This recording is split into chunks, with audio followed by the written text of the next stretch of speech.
Alright, so this is the wall breach prop, which again isn't rocket science. You're just going to smash your way through a wall. But why would we be breaching our way through a wall? Egress. Okay. Can't make your way out the way you came in. Okay. So maybe the conditions in this room are getting untenable, so we're going to breach into another room and hopefully the conditions are better there. Maybe we can't find an exit in this room for some reason, no door, no window, so we're going to breach into the next room and hopefully we can find an exit there. So good. So with that in mind, if you're breaching through a wall, you're probably in a fight for your life. And if you're in a fight for your life, every breath, every calorie counts. So we want to try to get you to do this as efficiently as possible. And one thing that I bring from the Blauer Tactical from Coach Tony Blauer is the fact that your extensor muscles are more efficient and stronger than your flexor muscles.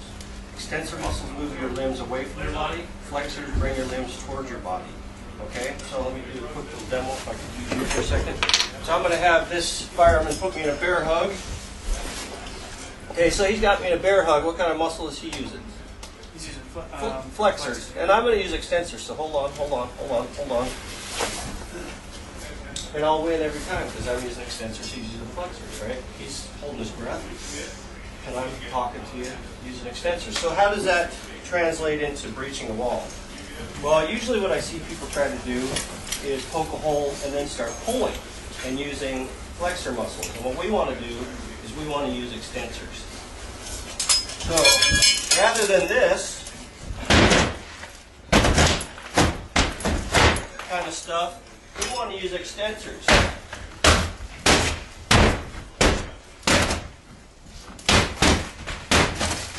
And it's way more efficient.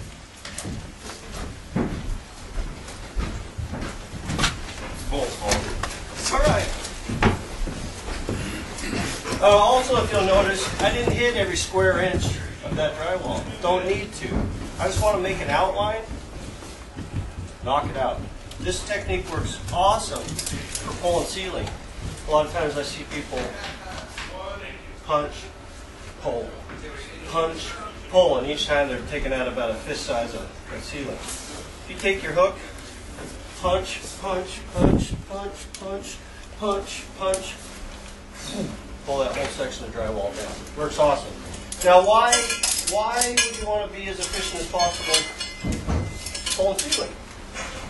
In your only assignment, you show up on the fire ground, IC says your assignment is to go in and pull ceiling. Why would you want to be efficient at that? Just sort of injury when you can, just in case something happens. Right, because you never know when you're going to be in a fight for your life. So you're in here pulling ceiling, boom, the whole ceiling comes in on you, and now you're in a fight for your life. So we just want to try to do everything as efficiently as we can and try to use those extensor muscles. So what you're going to do today is in teams of two, you're going to breach this wall, you're going to sound the floor on the other side, and you're going to hand the tool back to your partner. Somebody's got to keep physical control of this tool. If you set it down in a smoke, very limited sight space, if you let go of this, it's gone. So you're going to hand it back to your partner, you're going to get through the space, then your partner's going to hand you the tool, and off you go. This section of wall right here has a bit of a limited profile problem. Probably going to have to take your air pack off. If you take your air pack off, if you haven't called a Mayday, once again, you need to call your Mayday. Next thing is, since all your air comes off on the left side, you're going to want to hold on to that left shoulder strap with your left hand throughout the evolution. If you hold on to that left shoulder strap with your left hand, that air pack can get flipped upside down, spun around, and when you get ready to re-don it, you can just hold it up and shake it out a little bit, and usually everything falls into place. Sometimes what people do is they'll trade hands. And their thought process is, I got the left shoulder strap, so if I hand the left shoulder strap to my right hand, I still got the left shoulder strap, and then when I hand it back, I still have the left shoulder strap. The problem is, the air pack gets flipped upside down and spun around. Sometimes when you hand it over to this hand, you're not actually grabbing the top of the strap, you're grabbing underneath your right hand, and now your air pack's upside down. Now you hand it back and it's upside down, you go to shake it out and it doesn't fall into place like it should. So occasionally what will happen is you will have to trade hands, but try your best whenever you're doing stuff like this So hold on with that left hand and do everything else with your right hand. So what that should tell you is you got to practice with your gloves on, manipulating all your stuff with your right hand and of course with your left hand as well. Make sense? All right. Now, you guys are all going to fit through this space, I guarantee it. We've had guys much bigger than you fit through here. But answer this. Will you move faster, more confidently, and probably smoother if a stimulus is challenging or threatening? More confident, faster, smoother. If you're challenged by it or threatened by it. What do you think? Challenged. I think challenged, right? If you're challenged, you're going to move confident, you're going to move with a purpose, you're going to move fast, you're going to be smooth. If you're threatened by it, you're going to move meek and mild, you know, kind of cowering a little bit. So just keep that in mind. Now, who decides if a stimulus is threatening or challenging? You do, right, exactly. You get to decide. Not the stimulus. You get to decide whether it's a challenge or a threat. So when you approach this problem, approach it challenged, and you'll get through it. Or anything else. You know, any of the other stuff we talked about this weekend, or these 2 days. You know, look at it from a challenge mindset, and once again, you get to decide. All right. What happens if you breach the wall and you hear porcelain on the other side? Is it just tile or Bathroom, going into a bathroom? Probably breaching into a bathroom. And what we know about bathrooms is bathrooms and firefighters don't get along. Okay, if we stuck the four of you in a regular residential bathroom, good luck climbing on top of each other. Plus, where are the windows in a bathroom? They're usually up higher and they're usually smaller. So if we have to rapidly exit that bathroom, it's going to be harder. So if I had the time, and obviously it's dependent on how much time you have, but if I had the time, I might move down the wall a little ways further and try to breach into a bedroom or the kitchen or something, if I had the time.